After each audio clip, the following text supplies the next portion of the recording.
Hi guys, what's going on? This video is on my Regalo Bed Rail.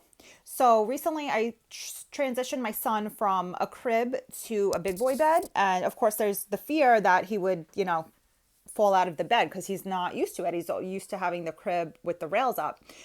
So we got this to protect him, and we're gonna go away and bring it with us. And it's like light enough where you could like attach it to any bed. There was really not many pieces to put together. Like this had to go over the bars and stuff like that. It has netting. So it's not like super thick, and it makes him feel secure. So if you guys are transitioning your child from a crib to a bed, I highly suggest this. And we have a motorhome. So in the motorhome, we could put the this crib rail up so that on the bunk bed he doesn't fall out of it. It's great, and I love that I could travel with it. We're going away a couple times this summer, so we'll definitely be bringing this with us, and it's way easier than packing a pack and play or a crib. It's lightweight, like I said. It just hooks on. I'll show you guys right here. Just hooks on right here, and on the other side.